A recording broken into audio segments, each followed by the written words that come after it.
All right, let's get started. So I want to thank y'all for hopping in today. We are going to talk about buying a house with large student debt, and I think we've all encountered this. Or maybe you're maybe you're a realtor, had clients, or maybe you're a prospective buyer, or have kids that are. I think we've got all those mixes on today. I'm looking at the attendees. So, student debt is the number one hurdle for folks 45 and under to purchasing a house. And so we're going to discuss today some tips and tricks and some things we can do to help those folks with large student debt. And I know the student debt issue as a whole is like a political hot potato. And a lot of folks think that we're going to see just forgiveness of a lot of that. And there is talk about that, and that may happen. There's arguments on both sides, but we can all agree that the cost of education has really, really gotten out of hand. That being said, a lot of folks to get into school, and these aren't even advanced degrees for these folks, and I swear I hit do not disturb on these folks, is having hundreds of thousands of dollars student debt. Sometimes we'll see little student debt. Somebody has $15,000, $8,000, $7,000, but it's not unusual for us to see $100,000, $150,000. Sometimes we'll see $300,000 or $400,000. So how are these people able to buy a house? Well, right now, student debt is in forbearance. So let me just tell you a story about one of the borrowers that we've worked with recently. She has an advanced degree, not a necessarily professional degree, but an advanced degree, a master's. Had over $300,000 in student debt.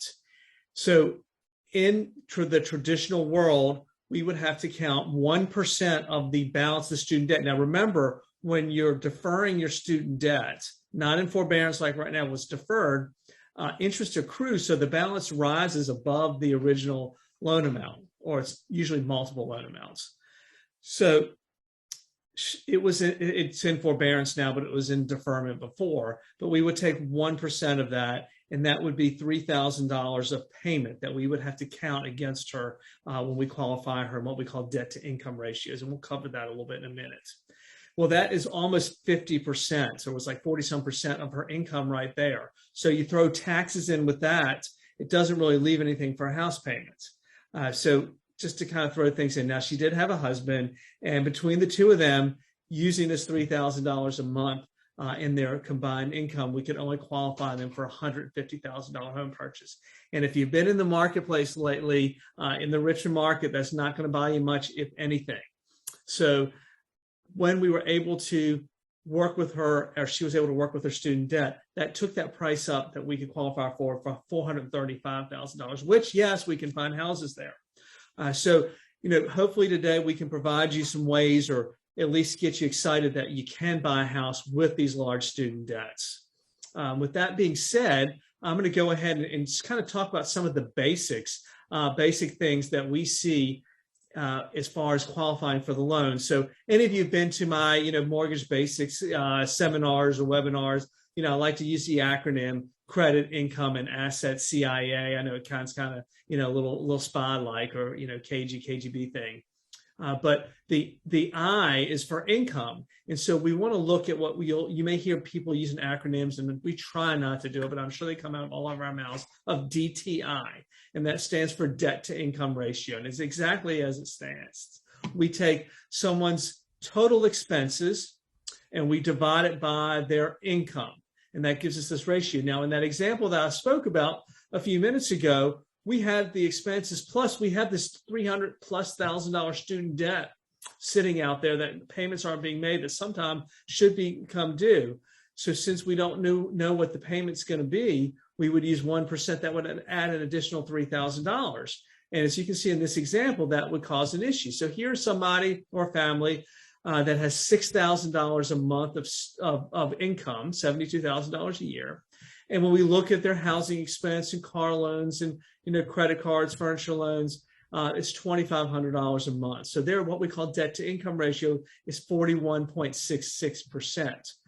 So this would be a loan that is within guidelines for most loan products, that 41% of their income is being eaten by non-tax debt. Now, we do get questions, always get this, well, I have some income that's not taxable. It could be, not alimony, but child support, VA benefits. We actually, when we use that type of income, since it's not taxed, we will gross it up. So if it was, say, $100 of income a month, we would count $115 a month towards your income, just to balance out that level playing field. So every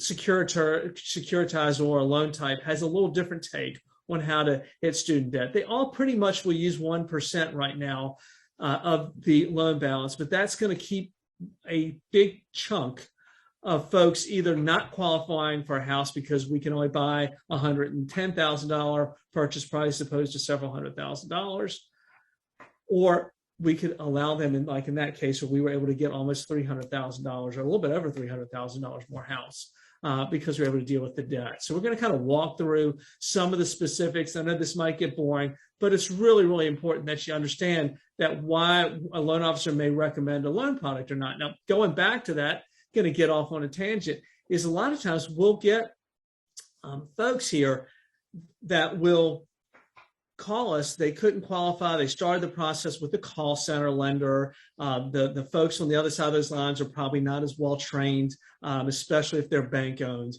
as loan officers who work for independent mortgage lenders such as ourselves. And they take the application, they pull credit. They didn't notice that there was a student loan there. There was zero debt. It goes into underwriting. Underwriting says there's $112,000 of student debt. There's $1,100 payment. We're not qualifying. They got into this process, put an offer on a house based on what this call center loan officer said, and then kind of gets an email saying we can't qualify, and that's the end of it. And so realtor said, well, give Paul a call. Let's see what he can do for you. And sure enough, the debt's there, but it shows a zero payment. And so we worked with this person and was able to get them a loan. Again, this is probably why you need a local expert, not calling these 800 numbers or even a local call center type place, because they will miss some of these nuances in things. So going to go back and talk about, I think we were in, talking about the different loan types. And we're going to talk about Fannie Mae. Now, Fannie Mae is an interesting character. They will take what we call income-based repayment programs. So when loans are out of forbearance, a lot of folks may apply with their federal student loan servicer, say, hey, I don't make that much income.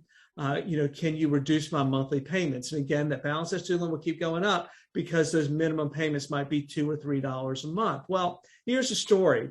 So Fannie Mae, though, will take those income-based repayments, or if it's in deferment or forbearance, will take 1% of the loan balance like we spoke about, which in this case of $125,000 in student debts would be $1,250 a month, which could be 2 car payments. So this could definitely put, especially a first-time home buyer, out of the market because of what they can qualify, because the home prices have just been escalating. And I bet you I get questions on the housing market.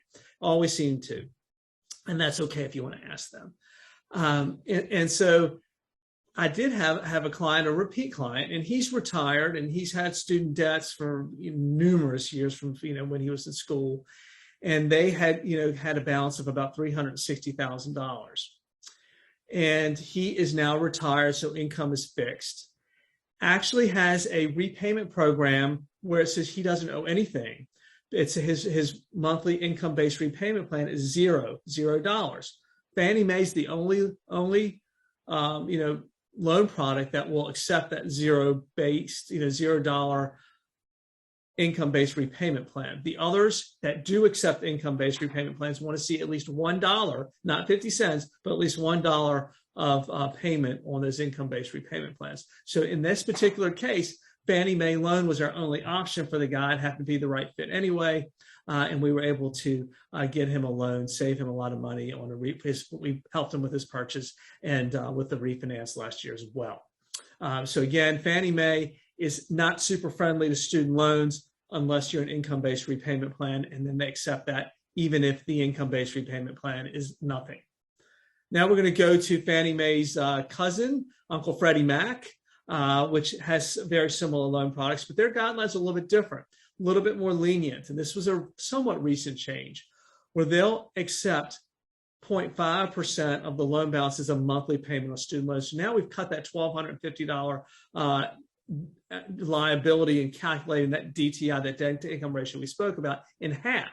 And this helps a lot of folks. And a lot of times we will, suggest people that we need to take a Freddie Mac loan because of this.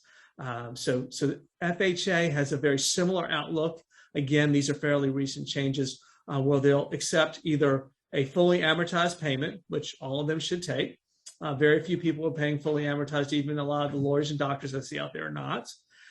They will take the income-based repayment plan as long as it's a minimum of $1 a month payment, and they will take 0.5% of the loan amount as the what we use to qualify. So again, this opens up a huge window because $625 will buy a big chunk of house. Now let's take a look at the VA. Now there are situations a little bit different. They will take an income-based repayment plan if it's over $1. They will now always accept a fully amortized student loan, or if it's in forbearance, or if it is in deferment, we would take 5% of the loan balance. So we would take 5% of $125,000, and that's on an annual basis. We divide that by 12. That would give us $521 a month. So a little bit more friendly than FHA, Fannie Mae and Freddie Mac. So that's how VA's loans. Remember, VA loans means those are not for Virginia. If any of you here, those are for folks who are veterans. These are loans that were, I guess, part of the GI Bill, something that we do for those who served our country. They have some great loan products, do 100% financing with no loan limit. So you could do a $4 million VA loan with no money down. That's something to know. And then we look at USDA, and USDA has had some very recent changes. They were one of the least friendliest to student loans. So they will accept 50% of the loan balance with some limitations. They will pretty much do that in all cases. But if the income-based repayment plan would be higher, they're going to take the higher of the two. So a little bit of nuance in what USDA does. And again, these are loans that are insured by U.S. Department of Agriculture. They do have income restrictions and geographic restrictions on them. The idea for USDA loans is to build communities in the rural communities where a lot of agriculture takes place. So those are some of the things that we can do to help folks. Now, we talked about, some different ways that you can, help take care of things. Well, let's think about this. There's about 13 million folks out there who have student loans that could go and have not taken either forgiveness. There is forgiveness out there, or do an income-based repayment plan. That's a lot of folks out there, 13 million folks. So that's huge. And then there are actually 71% of folks who could have partial or full forgiveness of their loans under the current system, not under the proposed, Nancy Pelosi, Joe Biden, Bernie Sanders programs, can have their loans forgiven. And sometimes this has to do if you work for a nonprofit or a public entity or a government agency. So if we have someone on here who works for one of the local counties or the Commonwealth of Virginia, they will qualify, even though their income may be higher, for partial forgiveness of their loan. And we have a new tool now that we can, pretty much at the time we start speaking with you, put in your information and know either what that income-based repayment program is going to be and what that payment would be, especially since the loans are in forbearance, almost instantaneously. And we look at household size, income, where you live, and if any of that is forgiven, able to be forgiven. So sometimes we'll see a combination of both. So we're able to, have some of those loans forgiven. And I don't think there's certain forgiveness. There's no tax implications. Some there are. So that debt now is expunged, for no better words, and then we can use the income-based repayment plan for the other, or use one of these 0.5%, depending upon the loan product, to qualify somebody. So typically, going through that process under the current market conditions, it would allow our typical, if we average it out, student loan borrower or applicant about $100,000 more house that they would be approved for. So huge difference in what they could buy. And then if you want, we know of a service that will do this for a fee if you don't want to get on the phone and call and sit on hold and file all the paperwork. It's all electronic with some mouse clicks. They do charge for that, but they do get it done in less than a month. So sometimes in this market with the rapidly increasing interest rates and the rapidly increasing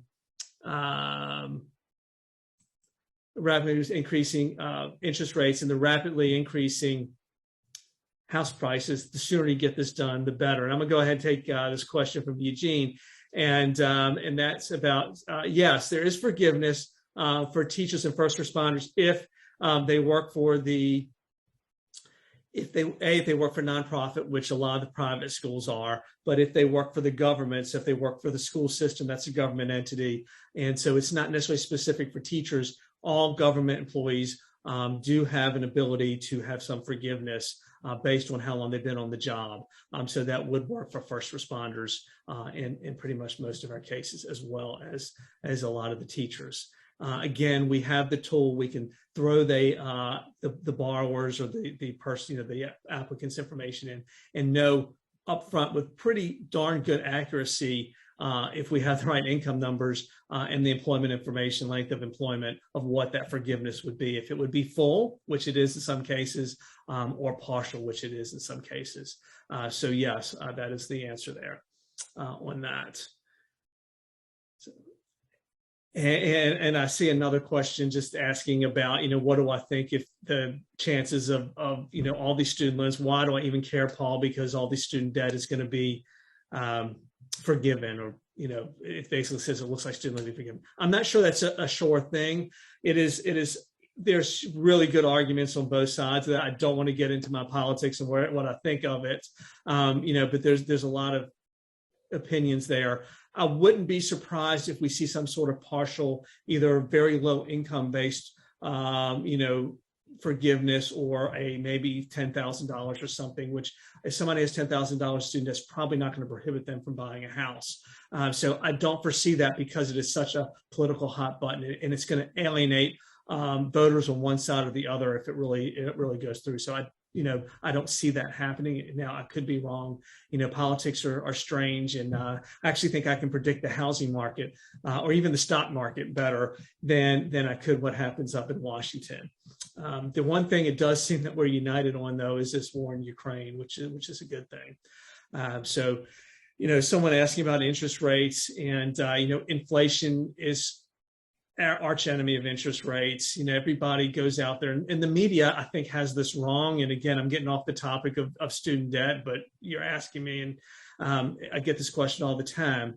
The Fed increases rates, and it doesn't mean that mortgage rates go up. Those are short-term rates. The Fed is doing that, so prices, it gets more expensive for money, and it slows down economic activity, which hopefully will slow down inflation. Now, we saw strong inflation numbers in the CPI today, especially when you look at the core, which strips out, the volatile food and energy. So we're all definitely feeling it. So I think we probably haven't peaked at the highest rates, but I think we will get there. It seems like news might be driving interest rates right now as much in economic reports, as much or more so than the actual economic events. So hopefully, we will see. I do predict that in the next year and a half, that we'll see rates come back down, because we very well could be in a recession now. I definitely think we will be very soon. Looking at all these indicators, we start seeing some job losses. I think that's the start of it, because you hear of somebody who lost their job, you get a little nervous. I might not go out to the movies. I'm not going to go out to eat. And then the people who work at those places can't get a job, and it kind of snowballs on itself. All that being said, as that relates to housing, I wouldn't hold off on buying a house, because I think interest rates are going down, because the fundamentals of the housing market are so strong. Yes, activity has it's still very fast, but it's probably not as crazy as it was a couple of weeks ago. What one realtor was saying is, we might see 6 to 10 offers on a house instead of 20 plus. So we're going to continue to see appreciation, probably not at this 20%, but we're going to continue to see that. So that's going to impact you worse than waiting to buy a house because interest rates went down. Because guess what? You can always refinance.